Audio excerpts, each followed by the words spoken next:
My dad was my best friend, and he never made over $27,000 in a year. He worked outside in the Texas heat for 37 years on the railroad. As blue collar as you can get, man. A man's man, a former boxer turned war hero turned working man. But when he passed away, he managed to save over $500,000. Now, picture this.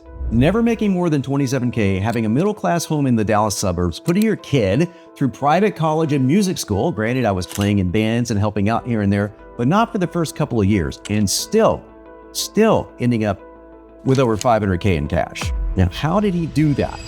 Well, good news. It isn't hard. In fact, he used the same exact rules as Tony Robbins, Elon Musk, Richard Branson, and some of the richest people in the world.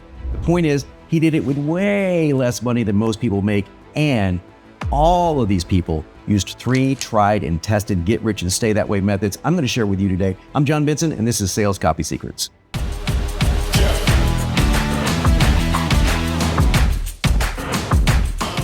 Okay, disclaimer, I'm not a financial expert of any kind. This is for entertainment purposes only and not a get-rich-quick line of bullshit. Your mileage will vary because that is life. I am sorry. Now, run this past a financial expert if it bothers you. Okay, now that the legal crap is out of the way, here are my 3 money rules that everyone should follow, almost. I have to make a big time confession to you first. Come closer. YouTube person, forgive me for I have sinned. It's been 1 billion years since my last confession. I applied none of these rules until I was fucking old. Well, not old, because I'm not old now, at least I don't think so. But I ignored these rules because I hate finances. It's true. To this very day, I hate finances. I literally refuse to look at my company's books. My wife had to take that part of the business over because I'm like a total pussy when it comes to that stuff. I hate it. Hate is not strong enough of a word. I really hate it. I just don't like it at all.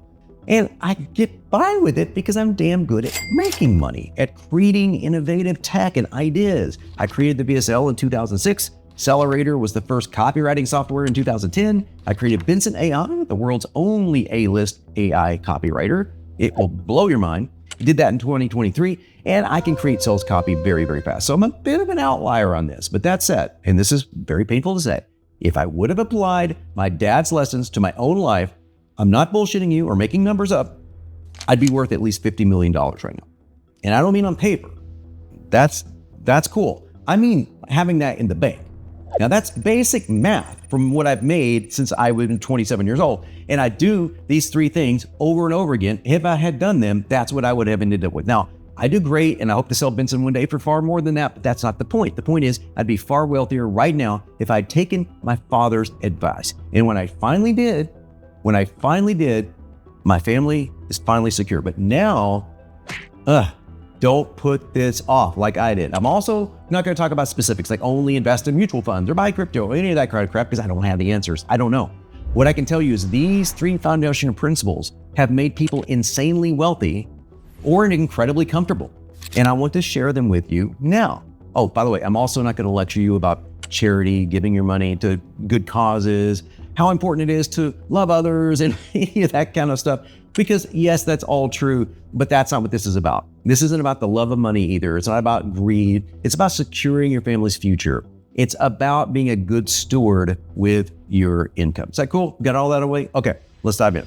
Let's look at money rule number 1. You have to pay yourself first. My father drilled this in my head. It didn't come true. I didn't listen to it until I was like 43.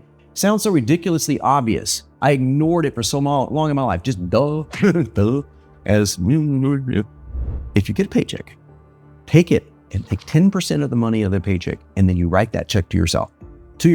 Invest it in something that qualifies as a solid investment entity that earns interest. Now, whatever that may be, stocks, mutual funds, a savings account, whatever it is. I rely on solid investment advisors, and I've been with one guy that's helped me for the last 18 years. And look, we're not shooting for 50% return, folks. We just need to get good, consistent returns over a long period of time. That is the key to long-term wealth. This is money that you never touch until retirement, which is why I never bother with it. Because I was going like, hey, if I can make millions a year online, why care? Well, stupid. Really was. Now that I look at the money in our portfolio, it makes me just as happy as $1 million sales letter because it's cool. It's sitting there. It's making money for me. I'm not working for it. I've already worked for it. Now pay myself first. You do that and you're halfway there. Don't talk yourself out of this investment. It is the most important investment you will ever make. Make it every month and you can thank me later.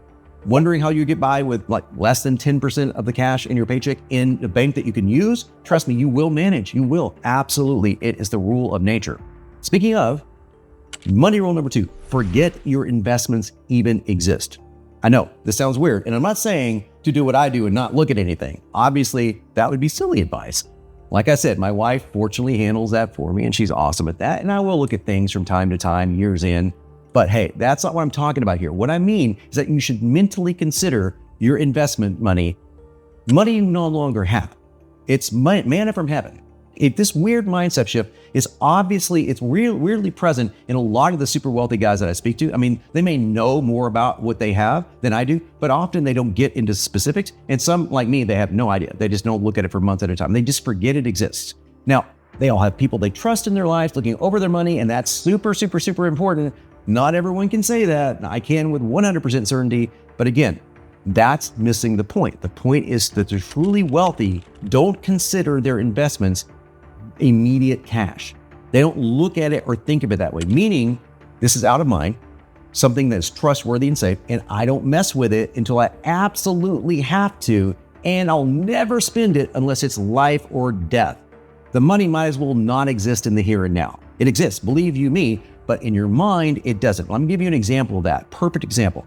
I never say, honey, we have X amount in our personal account, X amount in our business accounts, but don't worry, we have X amount in our investment account. No, I never say that, ever. So I don't even think about it. And that allows me just to let it do its thing, let it grow. If it's consistent with growth, let it be. I finally learned this lesson from my father, and because of it, I've been able to let my money work for me for the first time in a long time, actually. And finally, money rule number 3, invest 10% extra into a self-owned business. Now look, I'm extremely biased here, but I'm also following in the footsteps of everyone I know that's wealthy. Even my dad had a little real estate gig on the side. So you need to take that paycheck, no matter how big or small, and after you've paid yourself 10%, pay your current or future business another 10% off of that. In other words, if you start a business from home doing something that you love, you've just opened a massive door of opportunity for yourself for increasing your net worth. True, a lot of businesses fail, but that's usually because they can't market themselves. And good news for you, you're on a channel dedicated to self-marketing through badass copywriting and marketing. How about that? How odd. You're already way above average. You're already way ahead of everyone else. So when it comes to starting a successful business, you have a leg up.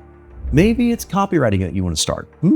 Maybe it's an AI business. Maybe it's something completely different, and that's cool. Maybe you want to walk dogs. Just know that if you can make a self-owned business work even to a small degree, you can double your income over time. I know people working part-time in their own businesses, and they're earning 30 to 40% of what they do in their full-time salary. But when they combine that with their full-time salary, their 10% paid to themselves, well, obviously that goes up, and they end up doubling their earnings much faster because they have more to work with.